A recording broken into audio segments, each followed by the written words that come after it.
Hello everyone, welcome to the Waverley Garden Club June meeting with a difference. We're missing the meetings, so we've put some heads together on our committee to come up with the next best thing. So this weekend, make sure you take the photos and get them up to Showbench, which is on our website. And we have brought to you a speaker for tonight. So we try and keep everything as normal and as fun as we can and to stay connected with you as well. So it'll be an interactive session. There is a chat box on the right hand side of the screen, and if you go down to the lower part of that box, you can make sure you're signed into your Google account, and you can click to chat or to ask questions, to leave comments at the end, which we'd really appreciate. So stand by. We hope that you will enjoy our guest speaker for our online live YouTube June meeting. So Alison will introduce our speaker.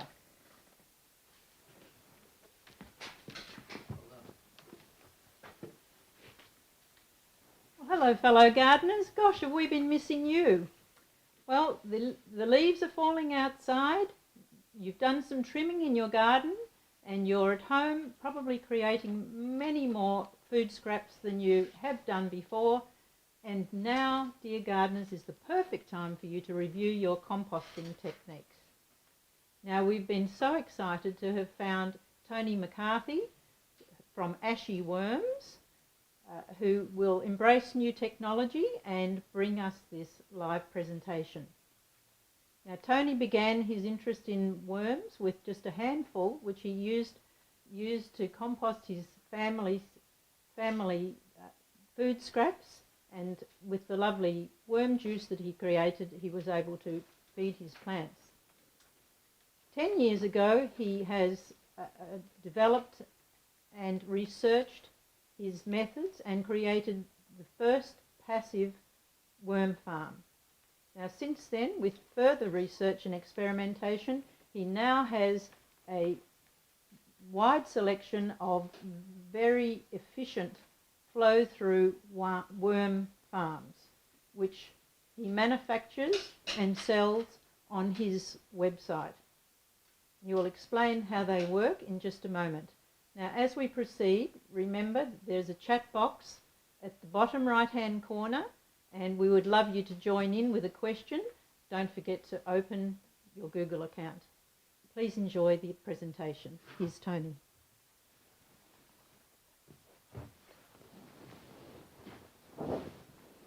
Hello everyone, my name's Tony McCarthy, and I feel very honoured to be here at this groundbreaking first YouTube of the Waverley Gardens Club. I'm going to talk about a few basics of worm farming using composting methods in order to access the nutrient-rich fertiliser that you can apply onto your plants and garden to get fantastic results. It's a very underrated and cheap fertiliser to be able to use, and it's quite significant when it's even used at the right time. I have been worm farming for a number of years now, and I have come up with a design of my own that allows easy access to the rich nutrient castings, Vermicast and liquid leachate. There's a number of worm farm products that exist out there that are lacking in the most important element, which is oxygen. The main point in understanding how to have an effective worm farm is knowing how to have the health of the microbes, which do all the hard work. So bacteria is the thing that breaks down organic waste. Worms don't eat food. They only suck rot, and they don't have teeth, and they poop out the most wonderful fertilizer. So I'm going to cover a few things with the methods that I use, and I'm going to talk about compost the way I compost, very simple recipe. And compost is essentially two elements. It's green and brown. So all green is nitrogen and browns are carbon. And on the slide here, you'll see that I've got a pile of lawn clippings, and I get the local gardeners to drop it off to me. It helps me and it helps them. They don't have to dump it. I also get free mulch. I happen to get it nearby near the Taronga train station. So I use these two elements in a very simple manner to make compost. Here's a photo of the bins that I use. I use these bins because of the lack of space that I have, and I'm going to go into how I make compost. I start off with that bottom squiggly line there represents the first layer of compost, and I'll add in the two elements, which is the green lawn clippings. So all green is nitrogen, and the brown elements is carbon. These are the two things that just make compost. You can't do it any other way. Now, in those green bins, I will then apply a small pile of existing compost. The funny thing is you need compost to make compost. The handful of compost you see there is enriched with microbes, and it's going to be the starter. It's going to kick the system off.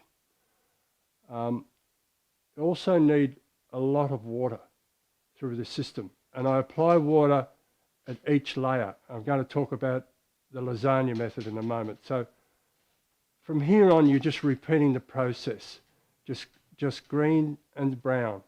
You don't have to that black compost is only done once. You don't have to do it anymore. So it's just using a layer upon layer method, as if you were making a lasagna. And you try and achieve a pile of compost at least 1 metre high. Preferably with holes would be ideal to allow oxygen to come in, and try and turn the pile once a week for 3 weeks. It heats up very rapidly within the central core, so you try and remove that central heat, bring it to the outside to recycle the heat back in.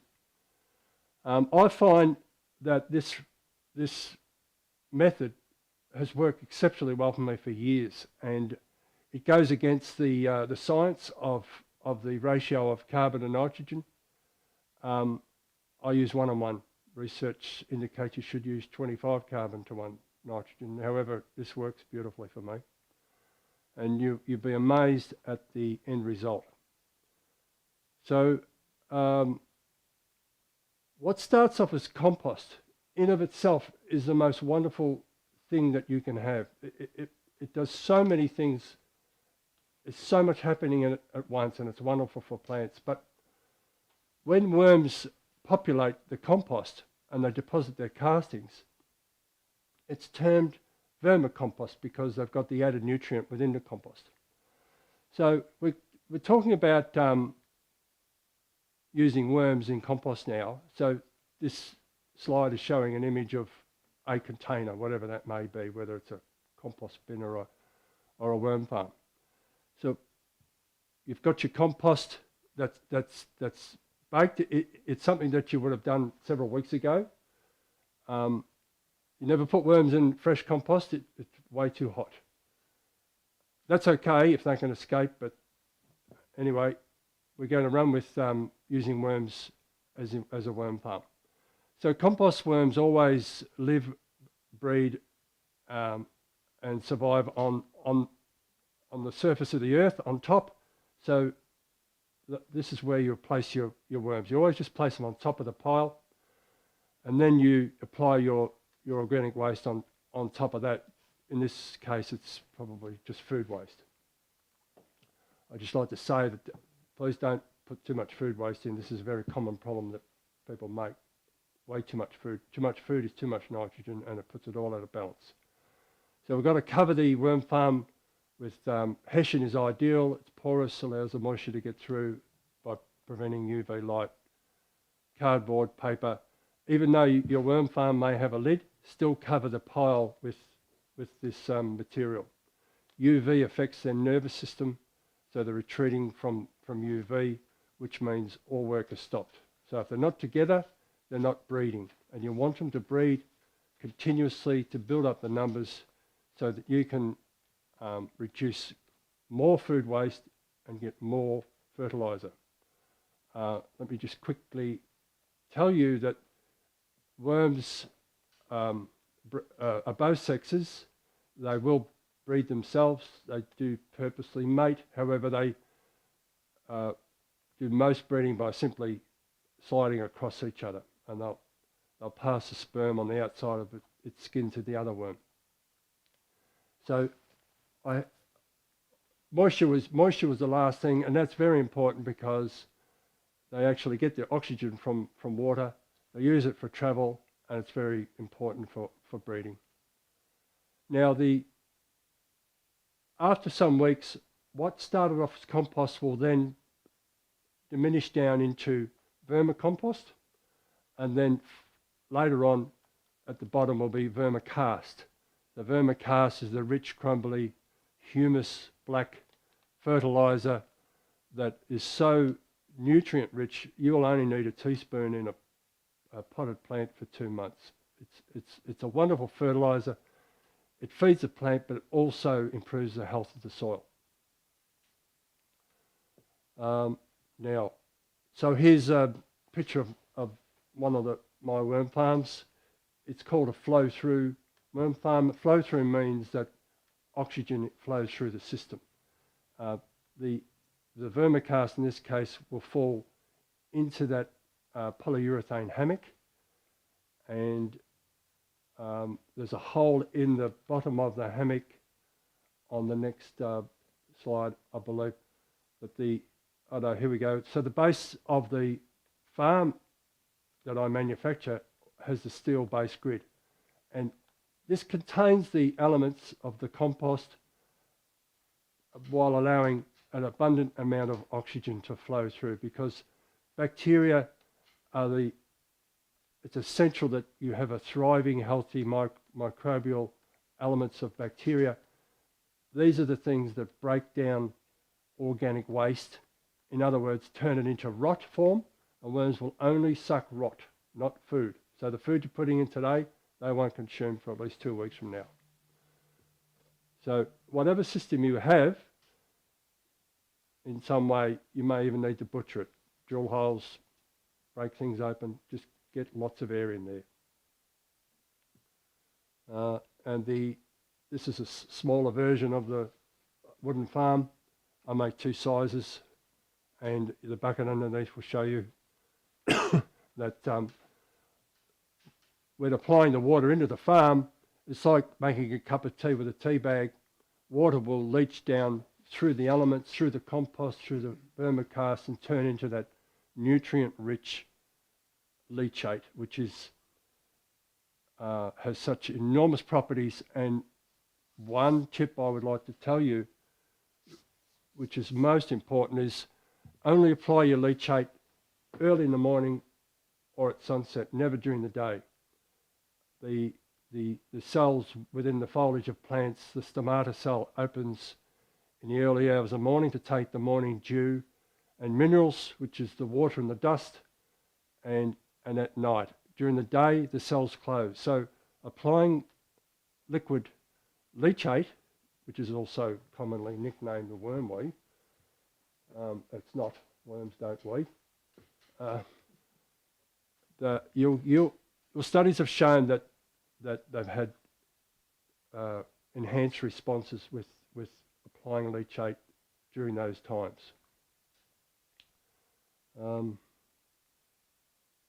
I think, okay, so the last slides we've got here is how I convert my compost into fertilizers and for potting mix. So here's a photo of already baked compost, if you will. It's 4, 5, 6 weeks old. I use a soil sifter. These are the sort of things you can see at gold mining shops, or Bunnings have them, but plastic things. They're about I use a grid that's about 10 millimetres square. And the first time that I put the compost through the sifter, it's a bit crumbly, but I will use that in raised garden beds or on the garden. It's just as nutrient rich as the end product, so it's no point in wasting it. The second one is a slightly smaller grid, and that's where I will take the bottom pile there and use it as a potting mix. My recipe for potting mix is a bit of this and a bit of that. The research indicates that 20% vermicast is ideal for potting mix, and I use the cocoa core, perlite, some cheap potting mix as a filler, and in my potted plants, and of course I'm always applying the leachate too, so I get wonderful results. And the last one is sifting it again to a very fine product, which is often referred to as castings. So castings is worm poo. I don't believe that it's 100% castings in there. However, it's probably the most nutrient-rich organic fertiliser that you could use. And the reason why this stuff works is because it feeds the plants, but it also feeds the health of the soil.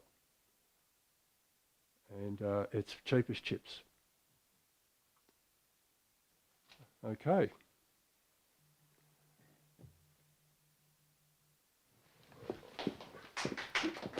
No, stay there. You look quick. Wow, thanks so much, Tony. That was really interesting. So it's really not that hard, is it? Just a few simple tips, and I think we'll all be composting away. Hi everyone, my name's Melissa, and I'm here to host the Q&A section. So this is where we want to hear from you. So I've got a YouTube here, and I can see all the questions as you write them in. So get typing, log in with your Gmail account or your Google account, and get typing. So we've got some questions, Tony, that have come in before the show. And Peter has, he's a bit concerned. He's got some small white insects in his worm farm and some centipedes. Now, is this an issue? And if so, what does he need to do? Well, the white things is probably springtails. They breed just by looking at each other. There are so many of these things. Anything that you see in your worm farm is physical, and they form part of the system in terms of they have a job to do, and in a lot of ways they'll piggyback bacteria around the farm. So I don't see them as a negative. I see them as part of the whole scheme of things, and it's near impossible to get rid of populations of these things. It could be that you've got more fruit than vegetable waste, so that attracts. It certainly attracts those white insects, breads, dairy products.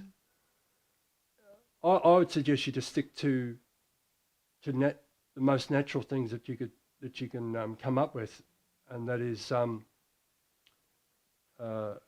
vegetable waste.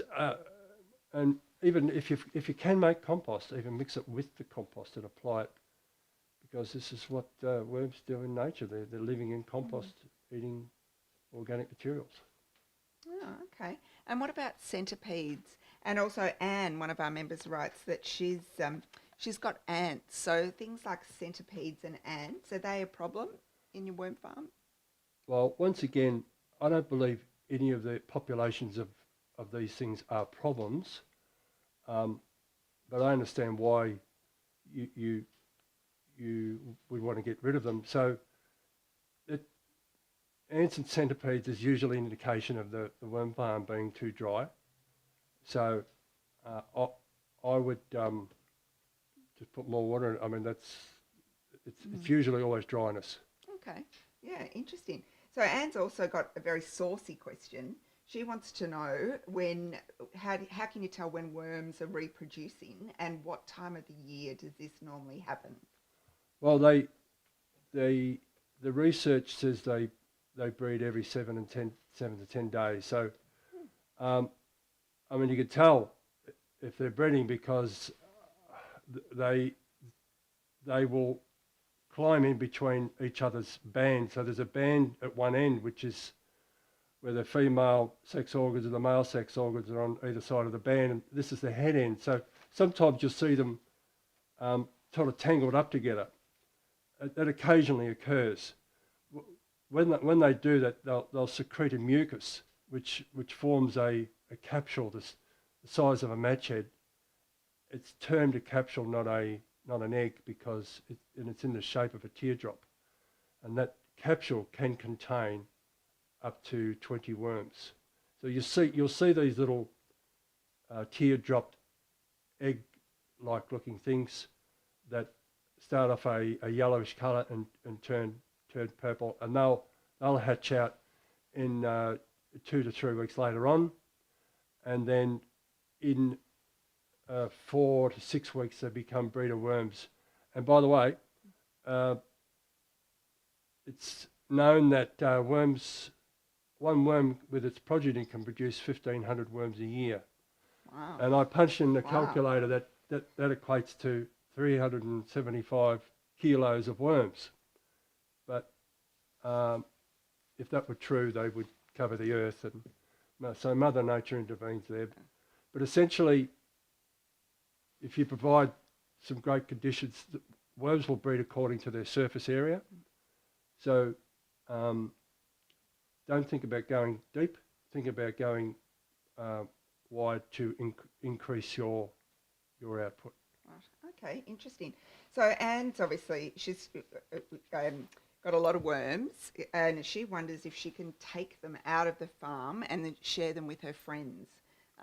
Would that impact her farm by helping others? Well, worms breed according to the space that they're in, and they reach a maximum number, and they will, especially when the storms come, they sense the drop in atmospheric pressure. So they sense that there's going to be rain. It's a time to escape, to repopulate the species. So they are going to want to escape anyway. So taking them out is just lightening the load on the worms that are there, and it's going to encourage them to breed up again. So if you give away your worms, that's a great thing to do, because you're only going to build up your population again. Oh, great. Yeah, that's good. Now let's look at what do worms like and not like. So are there any food? So Sally's asking if citrus, so orange and lemon halves, are they okay to put in your compost? Yeah, look, worms will consume anything that was organic. Even us, if we lie down on the ground long enough, the microbes will get into us and they'll chew us. But they do favour some organic matter over others.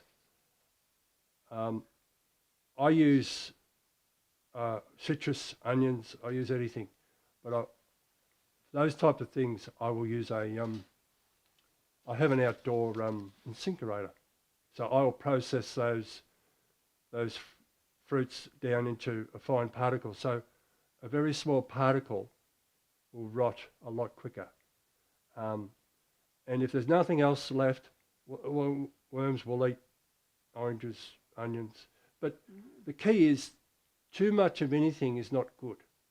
So it's always a balance. If for instance, if you bring home a load of coffee from the cafe, or you've got a load of fresh farm animal manures or so on, just put it in one portion of the farm to allow worms to escape from it or migrate to it when it's right.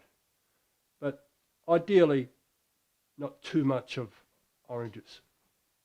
Oh, yeah, that's very interesting. Now, I've got a late breaking question here from Alison, who's wondering, old style compost heaps were open to the air, so your traditional just open heap. Are these still as efficient, or is the light diminishing the worm population? That they would be the best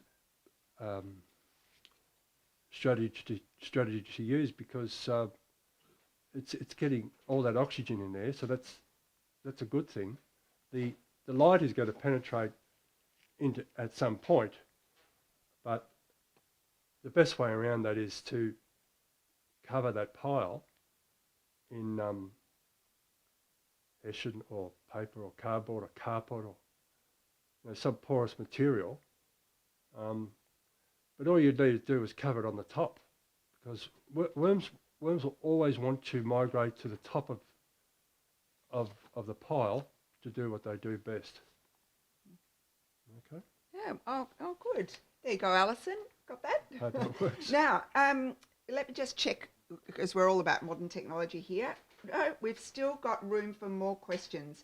So if you have a Google account and you can sign into YouTube and you want to ask some questions, get cracking, because I can see them right here. Now, actually, I've got a question for you. Actually, what I'd really like to know is, we saw on your slides some gorgeous, your beautiful worm farms with the corrugated iron and the timber. Where can people get those? Where can our members, if they'd like to get one, where can they get their hands on one? Well, I have a website called Worms with a Z, and I ship them through Melbourne. I supply the compost and the worms with them. I can ship them flat packed nationally. I live locally to where we are tonight. Many people drop in and I always have a chat with them. But so people can pick them up. I could ship them ready-made, or I could ship them flat packed. I do have two styles of worms. One's on the slides you saw was a timber frame, but I do have a metal frame which comes in all different funky colours, and you can see that on the website. Oh, great. Okay. And that's just ashyworms.com. On the .com.au, worms with a Z .com.au. Fantastic. I also have a Facebook page called Ashburton Worm Supplies, so I'm always uploading images and photographs of what I do and the products that I make, and as well as information. And in addition to that, I have an Instagram page called Ashy Worms with a Z, which I likewise upload images. And by the way, I haven't told you this, but I also make raised garden beds that are in line with those worm farms. Great.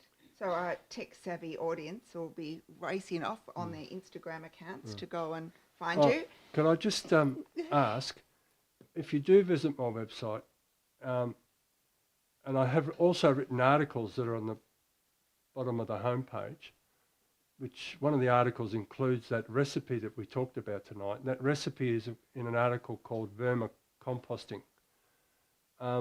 Please leave a comment or a question so I can get back to you. But it helps me and hopefully it'll help you. Great, thanks, Tony. And look, it seems that the iPad wasn't so reliable, but we have got some questions coming in live, which is just fantastic. And Marcia asks, how much water should you give the worm farm each day? Well, the most important thing, Marcia, is to have excellent drainage. So you apply as much water as it takes for the bedding material, the compost, to be moist, and the best way to measure that is to take a handful and squeeze it hard so you only have a few drips coming out. Never never too wet, because if something's very wet, you've depleted the oxygen within the system, and it starts to become out of balance. Okay. So we talked before about what worms like to eat. Judith's asking, are eggshells and prawns okay for your worm farm?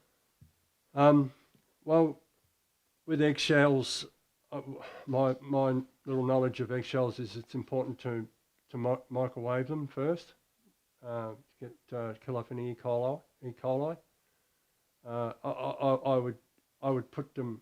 They're going to consume the mucus part of the eggshell, but the eggshell itself will.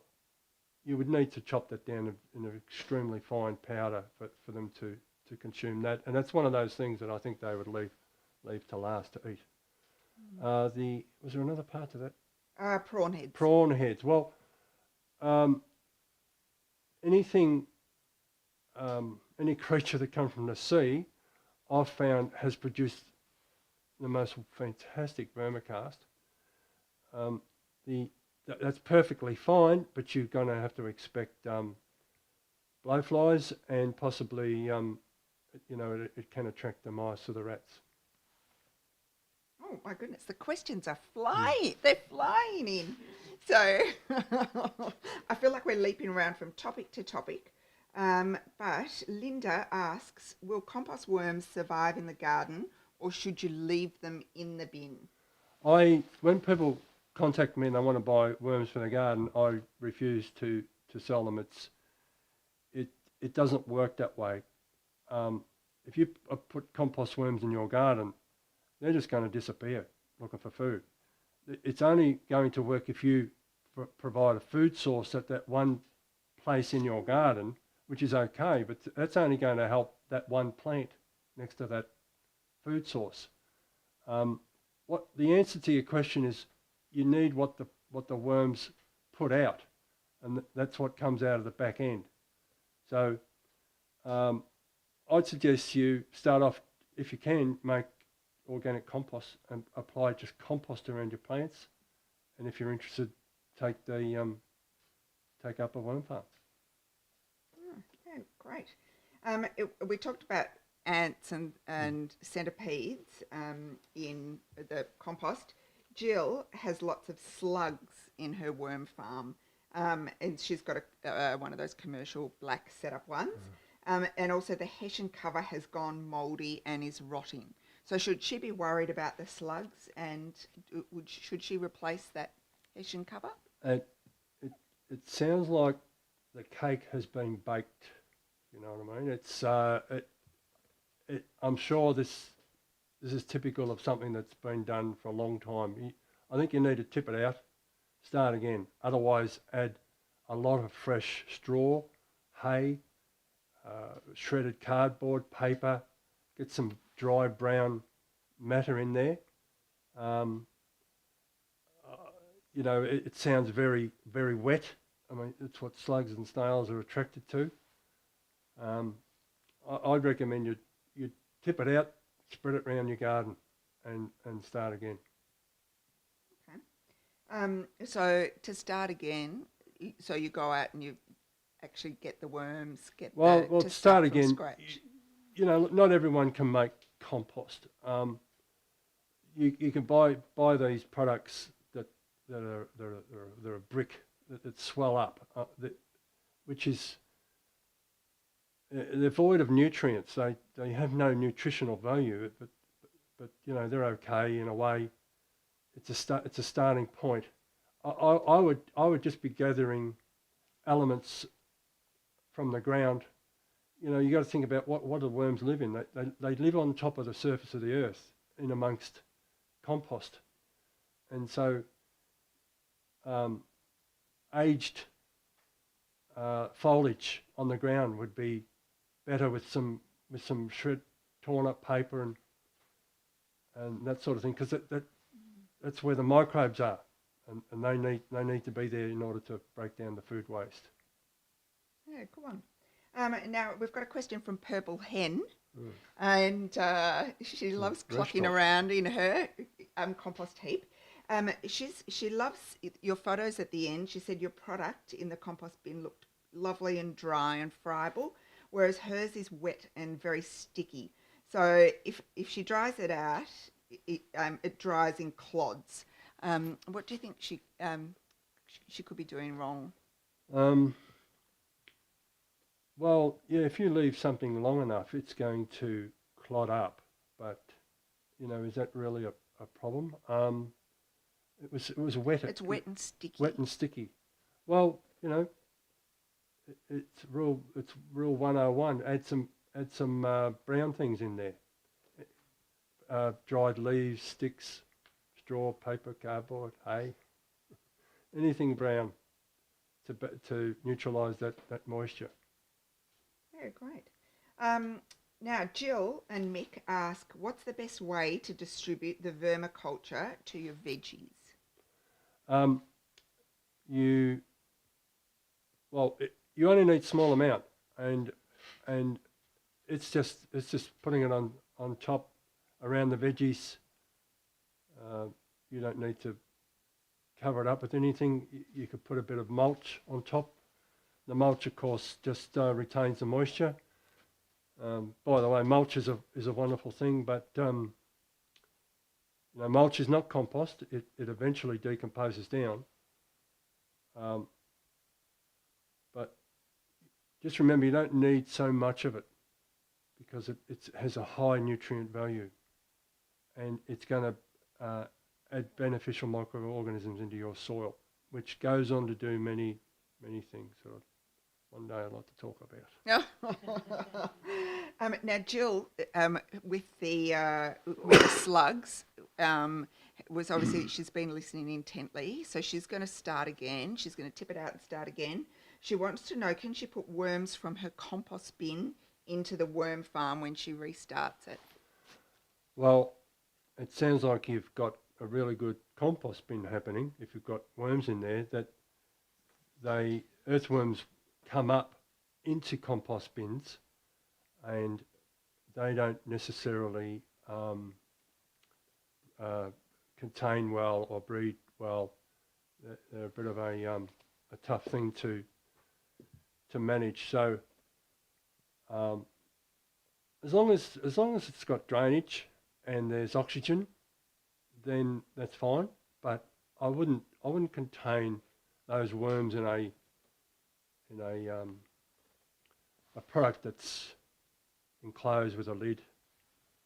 I don't think you'll have much success out of that. Okay. So are they're different? Are they Well, different? can I quickly talk talk about the two types? So absolutely. Tonight's has been all about compost worms, which is there's 7,000 species of worms. So compost worms are in numbers, and they love being together and breeding and so on. There's no social distancing here. But earthworms are a different type of worm, and they're a singular creature. They don't like friends. They have their own burrow, and they provide the tunnels in the soil for nutrient and moisture to penetrate down into plant root systems. They come up at night, especially nights like tonight, and of the foulest, cold, wet, rainy night, if you're willing to go up to the local soccer field or football field, you'll barely be able to walk through. There'll be so many worms, earthworms up there, because it's my belief that this occurs. Mother Nature's told the earthworms to come up and catch up with their girlfriends, so they'll just accidentally pass by each other and passively breed. So they'll also take in some nutrient, take it down into the burrow. And they provide wonderful benefits to the soil, but they're a difficult worm to contain and breed. Okay. Oh, wow, interesting. Look, we might just move on to just a few last questions. So Norbert is asking, what is the dilution rate of worm juice to water for watering? Well, Norbert, you can dilute to your heart's content. There's nothing wrong in diluting. I don't. I use it 100% all the time because the point here is that the liquid leachate is an organic fertiliser. The products you buy are essentially inorganic. Now they work. The inorganics work. They'll give minerals to the plant, but they generally don't provide any benefit into the soil, whereas the liquid leachate does both. The inorganics generally work faster, whereas the organics work slower. Now, if you dilute down, it's going to be very helpful, but you're only going to obtain a small percentage of end result. So whatever that is, it could be 1 or 2%, which is fine if tomorrow you do the same thing. So then you're giving it another 2%. So now you've got 4%. Whereas if you don't dilute, your application might reach 5 or 10% of benefit, and then the next day you're getting another 10%. So you've got 20%. It's a good way of using a small amount of leachate on a large area by diluting and spraying. And by the way, I only apply leachate on foliage. So I essentially throw buckets, loads of leachate over all my plants. I have a number of fruit trees on still sandy loam soil, which is essentially the soil we have in Melbourne, but only not through the day, only in the morning or night. Excellent. And look, our final question of the night is also from Norbert. I've left the trickiest till the last, or I think it's the most bizarre question. So when Norbert opens up his worm farm, he wants to know why the worms always go to the edges of the worm farm. They sound like the centrifugal worms. Yeah. That's a sign of stress. It could be out of balance. Your system's out of balance. Maybe you're putting in too much food. By the way, all food is nitrogen, and this is a common problem with most gardeners that have worm farms. They'll just put food in day after day, and it's like giving a child an ice cream for breakfast, lunch and dinner. Sooner or later they're going to get sick. So it could be that it's not a balanced system of equal parts of nitrogen and carbon. I'd suggest you, once again, add those brown things in. It's possibly too wet, possibly not enough drainage. But at the same time, it's normal for worms to want to do this. And as I say, in changes in weather, you'll find that happening all the time. Believe it or not, the wall of my house is covered in worms sometimes at night. I've got millions of them. And but in the morning, they're all back in their homes. Obviously, not all of them, but you really can't stop that. You've probably got a lid as well. I would try not having a lid and just having a membrane over the top, a porous membrane, a natural membrane such as paper, cardboard. Hessian would be ideal. Excellent. So Norbert, quite a job to de-stress your worms, perhaps a bit of a holiday. Anyway, I think Tony will wrap up the questions for there. So Good. Thank you for that. Yeah. Thanks to everybody who submitted their questions and got on board with our high-tech way of Q&A. So thank you. I'm going to hand over. Thanks again, My Tony. pleasure. I'm going to hand over to Coral to close.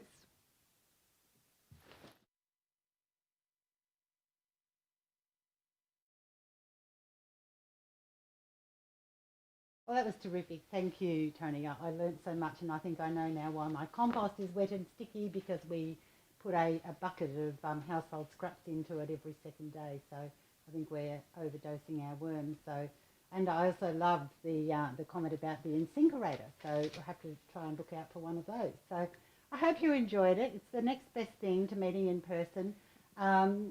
We're on standby, of course, for when restrictions are lifted and when we can get back to the community centre as a group, but doing the best that we can. And don't forget that this weekend is the weekend to take your photos for Showbench. Alison and Jill are just doing an amazing job putting that together. So I hope you're enjoying that too. And hopefully it won't be too long before we're all back together as a group.